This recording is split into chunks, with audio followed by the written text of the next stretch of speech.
Saat ku pandang batas cakrawala. Assalamualaikum warahmatullahi wabarakatuh. Halo Cing, biji mana kabarnya kamu di sana? Semoga pada sehat dan dimudahkan segala urusannya ya. Salam hangat selalu dari saya Lupus dan salam manis dari si Lulu. Oke Cing, kali ini Lupus akan ceritain film yang sungguh fenomenal dengan memecahkan rekor sebagai film Indonesia terlaris sepanjang masa sampai saat ini. Film yang diangkat dari kisah horor yang viral di Twitter pada tahun 2019 ini berjudul KKN Desa Penari yang rilis pada tanggal 30 April 2022. Biji mana keepikan peran dari Tisa Biani, Adinda Thomas, Ahmad Megantara, Aulia Sarah, dan Diding Boneng di film ini. Yuk langsung aja ke alur ceritanya.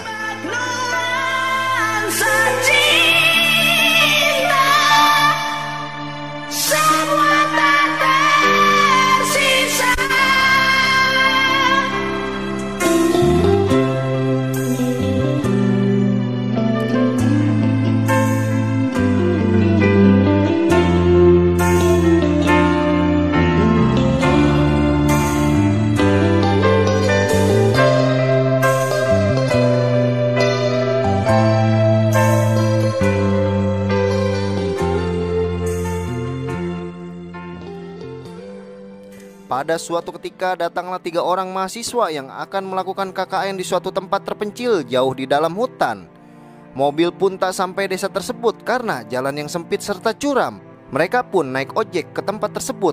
Mereka ini adalah Nur dan Ayu serta kakaknya Ayu yang mengantarkan mereka ke suatu desa yang akan mereka survei. Kakaknya Ayu merupakan kenalan dari kepala desa setempat bernama Pak Prabu. Awalnya Pak Prabu menolak untuk mereka melakukan KKN di desanya, tetapi karena Ayu meminta tolong dan bersungguh-sungguh akan membantu masyarakat desa itu, akhirnya Pak Prabu membawa mereka ke suatu tempat untuk proyek KKN para mahasiswa nanti. Jauh loh Pak. Saya mohon Pak, karena niat kami kan untuk mengabdikan diri kepada masyarakat di desa ini. Soalnya ini juga baru pertama kalinya buat kami. Jadi tolong dipertimbangkan Pak. Tempat itu berupa sebuah kolam yang konon dahulu dijadikan tempat mandi oleh para penari desa tersebut, tetapi beralih fungsi menjadi tempat mata air bagi para penduduk kampung. Saat ini kolamnya pun sudah tak berair dan Pak Prabu menginginkan kolam tersebut kembali seperti fungsinya, menjadi mata air kembali dengan dialiri air dari air sungai. Beberapa minggu kemudian, para mahasiswa tersebut datang kembali dengan 6 personil, 3 cewek dan 3 cowok. Mereka adalah Ayu, Nur, Bima, Widya, Anton, dan Wahyu.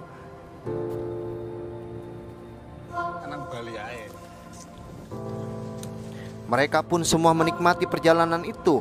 Akhirnya mobil pun berhenti di ujung jalan menuju desa tersebut, yang kemudian para ojek datang menjemput mereka melewati jembatan usang, memasuki hutan yang gelap dan jalan yang terjal.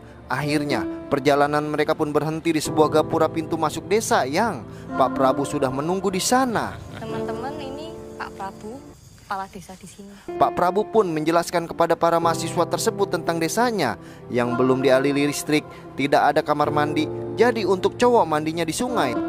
Sedang untuk buang hajat, karena sungainya jauh, jadi warga sudah biasa mencangkul tanah. Tiba-tiba Widya bertanya ke Pak Prabu bahwa dia di jalan mendengar suara gamelan dan apakah di sini sedang ada hajatan. Gak usah dipikirin. Iya Pak. Sekarang saya antar ke tempat tinggal kalian selama di sini. Ini Bu Sundari.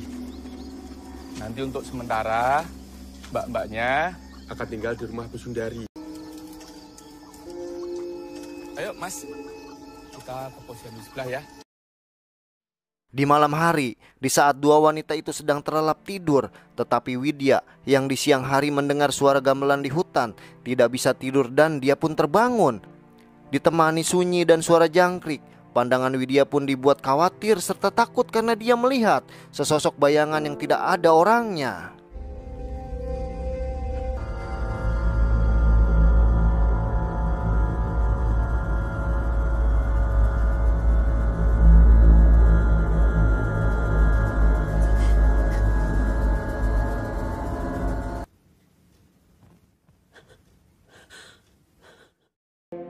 Esok hari pun tiba setelah cukup istirahat semalam. Pak Prabu pun mengajak para anggota KKN itu keliling-keliling kampung. Yang pertama di kolam tempat proyek mereka, kemudian ke pemakaman desa, dan melihat-lihat penduduk kampung bertani jagung. Di tengah jalan terlihat sebuah gapura tegak berdiri sendiri. Pak Prabu berpesan kepada mereka untuk tidak mendekat gapura tersebut. Saya minta kalian semua jangan ada yang mendekat ke gapura itu ya. Apalagi sampai nekat. Kalian semua masuk ke dalam hutan itu.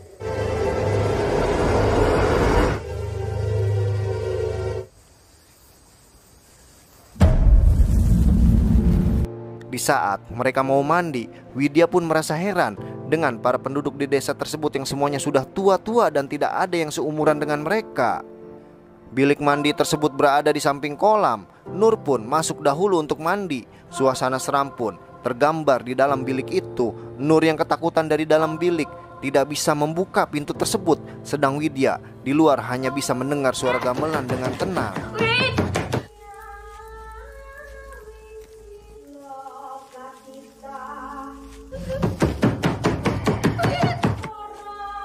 Nur?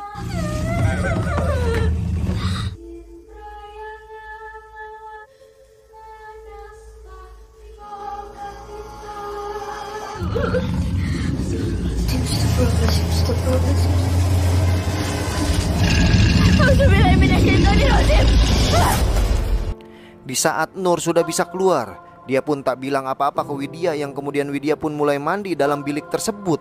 Hal aneh kemudian datang kembali dengan suara gamelan yang terus menerus. Hal aneh pun berlangsung. Di saat Nur mengintip di balik bilik itu, dia pun melihat sesosok sinden di dalam bilik itu. Di malam hari di rumah Pak Prabu, kedatangan tamu sesepuh setempat yakni Mbah Buyut. Di saat yang sama, Nur pun berkunjung ke rumah Pak Prabu, yang ternyata Nur menceritakan firasatnya kepada Pak Prabu tentang keadaan desa itu yang agak aneh. Kemudian Nur pun dikasih kopi oleh Mbah Buyut dan disuruh meminum kopi itu. Orangnya Mbah, saya nggak biasa minum kopi. Monggo, diminum dulu.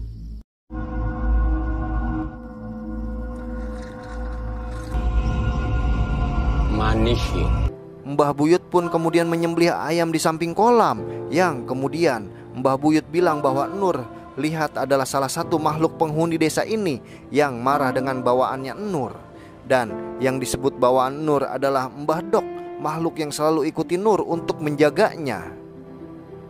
Di malam yang sama, di tengah malam buta, di saat yang lain tertidur, Nur malah keluar rumah sendiri menghadap kebun karena dia mendengar suara gamelan. Widya pun terbangun, dia pun mencari Nur. Dalam keheningan, Widya pun kaget apa yang dia lihat. Ternyata Nur joget layak seorang sinden. Apa yang dilihat para cowok berbeda, ternyata yang joget bak sinden adalah Widya, sedang Nur masih terlelap tidur.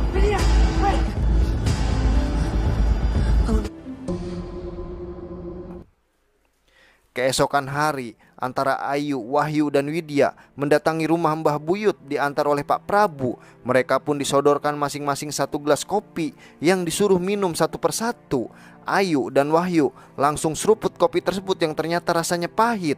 Sedang ketika Widya meminum kopi itu, habis diseruput olehnya karena kopinya sangat enak dan manis. Sing seperti kamu ini gampang disukai mereka. Kamu iku anak gedhe anget kunir ini, bisa bantu menangkal mara bahaya di sekitar sini. Anton yang sedang jalan di kampung bersama Nur menceritakan hal yang aneh dari Bima. Yang Anton dengar setiap malam di kamar Bima terdengar suara desahan yang ada suara wanitanya. Karena Nur tidak percaya apa yang diceritakan oleh Anton, kemudian Anton pun perlihatkan sesuatu ke Nur dari bawah tempat tidurnya Bima. Pas mereka mencoba membuka lemari di kamar tersebut, tiba-tiba muncul seekor ular hijau. Dikisahkan, Pak Prabu membawa seluruh mahasiswa tersebut ke rumah yang baru yang telah jadi untuk mereka tempati. Apa yang terjadi dengan Bima di malam hari berjalan sendiri melewati gapura terlarang. Di rumah, di saat Widya di kamar di situ terdapat Nur yang sedang sholat. Kejadian aneh pun terjadi lagi. Di saat Widya mau ambil air minum di dapur, dia pun melihat Nur yang sedang minum. Widya pun kaget, ketakutan, dan dia pun pergi dari tempat itu.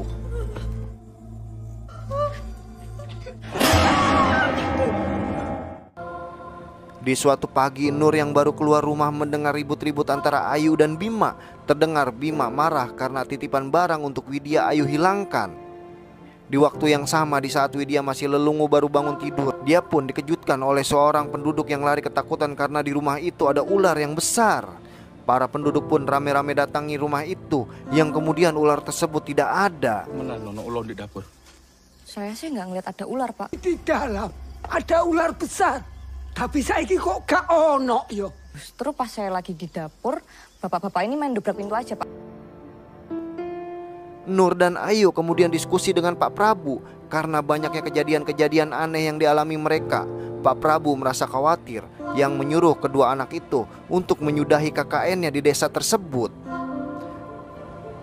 Atas kejadian itu membuat semuanya bimbang karena kalau mereka menyudahi KKN-nya dipastikan mereka semua tidak lulus dari kampusnya.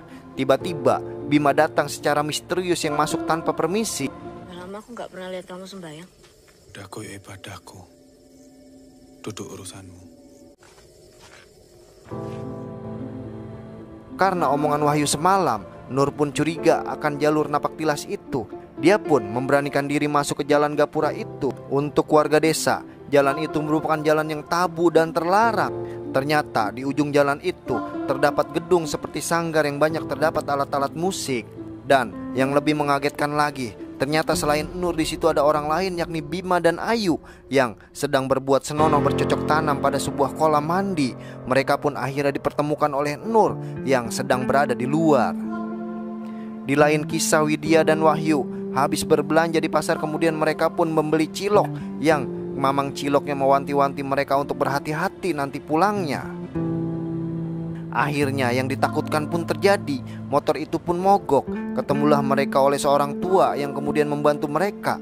Kakek itu pun mengundang Widya serta Wahyu untuk ke tempatnya karena kakek itu sedang hajat. Kakek itu mempersilahkan mereka untuk makan. Dengan lahapnya Wahyu embat semua makanan tersebut. Dan ketika sinden utama bernama Badarawuhi mengisi acara tersebut, Widya sangat ketakutan dan ajak Wahyu untuk cepat-cepat pergi dari tempat itu. Wahyu pun ambil banyak makanan dari tempat itu yang akhirnya mereka pun bisa pergi dari acara hajat di tengah hutan itu.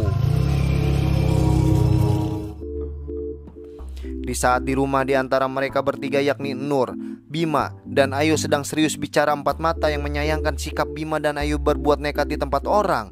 Nur pun sangat kecewa dengan mereka berdua. Di saat itu Wahyu dan Widya tiba ke rumah itu yang melihat di antara tiga anak yang sedang bersedih. Wahyu pun menceritakan kejadian yang melanda dirinya bersama dengan Widya dengan sukacita. Dia senang, kenyang seperti mendapat hiburan di desa yang sepi dan sunyi. Anton dan Nur yang tidak percaya ada desa lagi selain desa ini karena Pak Prabu pernah bilang bahwa desa ini adalah satu-satunya di dalam hutan. Dan ternyata makanan yang Wahyu bawa dari tempat hajat adalah binatang-binatang dan daun-daunan. Di malam itu ketika Nur rapihkan tas, tiba-tiba dia didatangin Widya yang sepertinya dia dirasuki oleh makhluk yang terusik dengan perbuatannya Nur. Nur pun akhirnya diancam nggak usah ikut campur dalam masalah yang ada. Awakmu gak usah melo-melo. Awakmu keni belet. Ngerti, Nduk? Dalam keheningan di pagi hari subuh, antara Bima dan Nur melaksanakan sembahyangnya. Habis itu Bima pun tak kuasa menahan kesedihannya karena dia menyesal dengan apa yang terjadi. Kejadian itu bermula di saat Bima bermimpi jalan jauh melewati gapura terlarang. Dia melihat Widya dililit ular yang besar-besar. Di depannya hadir sesosok wanita yang dipanggil Dawu. Dia menjelaskan bahwa Widya sedang menjalani ritual tua desa tersebut. Dauh pun bisa membantu Widya agar terlepas dari itu semua asal Bima mau menuruti dan menjalankan perintahnya. Dalam mimpi Bima, Dauh menyuruh Bima untuk pergi ke tapak tilas, dan di samping sanggar ada gubuk yang di dalamnya terdapat kawat gelang, dan pakaikanlah kepada Widya. Dauh pun menyuruh Bima untuk tiap malam pergi menemuinya. Iku Jin. Kon percaya mbek Jin? Waktu itu saya tak pikirkan keselamatan Widya demi Tuhan. Esok hari Nur pun menemukan gelang kawat di tasnya Widya dan selendang hijau di tasnya Ayu.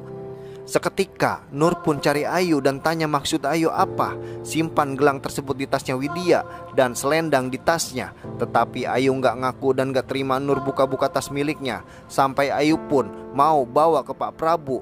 Akhirnya dia pun mengaku bahwa dia yang simpan gelang itu karena suruhan wanita sinden. Dan Ayu dikasih selendang pemikat. Sampai seorang penari perempuan mendatangiku. Dia memberikanku selendang hijau yang bisa memikat Bima.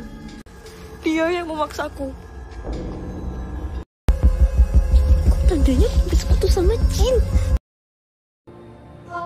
Di malam itu Nur memutuskan untuk pulang dari tempat itu dan sudahi KKN-nya.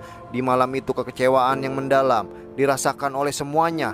Banyak kejadian yang Anton, Wahyu, dan Widya tidak tahu. Di malam hari Widya pun terbangun melihat Bima pergi sendiri ke tengah hutan. Dia pun mengejar Bima yang dijauhi rasa takut. Widya pun sampai di napak tilas. Di sanggar itu dia sendiri. Widya mencari-cari Bima yang terdengar suara desahan di balik gubuk. Dan apa yang Widya lihat, ternyata Bima sedang bercumbu dengan Dauh di balik gubuk. Pas Widya mau lari, dia pun tertahan oleh para penduduk Dauh. Widya sangat wangi di mata Dauh dan bisa menjadi penggantinya. Di waktu itu Nur pun terbangun. Dia kemudian membangunkan Ayu, bilang Widya tidak ada. Ternyata Ayu sekarat dengan mata yang melotot, mulut ternganga. Di alam lain, Widya dikelilingi banyak makhluk yang melihat Ayu menari di depan Dauh. Di rumah itu, kejadian sangat menegangkan. Pak Prabu yang sudah berada di situ suruh seseorang panggil Mbak Buyut.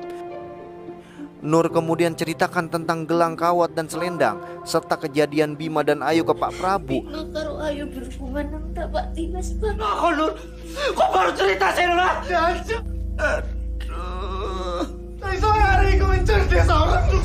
Pak Prabu kemudian suruh penduduk untuk cari Widya di tengah hutan.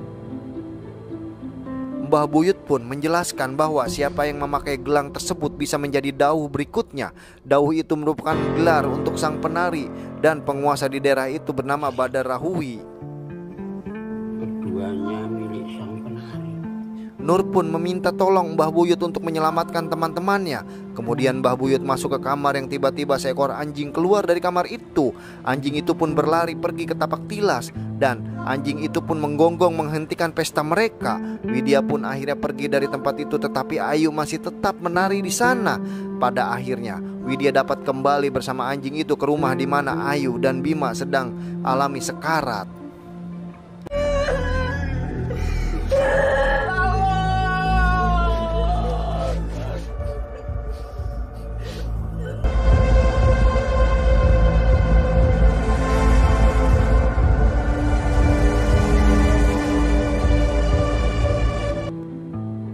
Siang hari, kesedihan melanda semua anak mahasiswa beserta para penduduk desa. Dua anak manusia mengalami hal yang tak wajar karena godaan jin. Nyawa mereka pun terancam akibat bersekutu dengan jin. Mbah Buyut pun buat kopi untuk Widya yang di saat itu dia minum. Kopi itu ternyata pahit. Mbah Buyut pun menjelaskan bahwa sukmanya Bima dan Ayu terjebak di angkara murka dan Badarawuhi. Sedangkan Ayu sudah dijadikan Dauh yang baru dan dia pun terus menari karena hukuman perbuatan mereka sendiri. Dan pada akhirnya Mbah Buyut pun tidak bisa membantu mereka. Dalam pertemuan pasti ada perpisahan. Para mahasiswa tersebut pun kembali pulang dengan penuh kesedihan dan kenestapaan. Nur pun kemudian mempublikasikan kejadian tersebut bersama Widya, yang nama dan lokasi kejadian semua disamarkan. Selesai filmnya. Oke Cing, ini film mengajarkan kita jangan senonoh di tempat orang. Kalau nggak mau kejadian yang enggak. Terima kasih ya udah nonton sampai selesai. Lupus ucapin terima kasih. Sampai berjumpa lagi di alur cerita film selanjutnya. Wassalamualaikum warahmatullahi wabarakatuh. Batas cakrawala menembus ruang hayal yang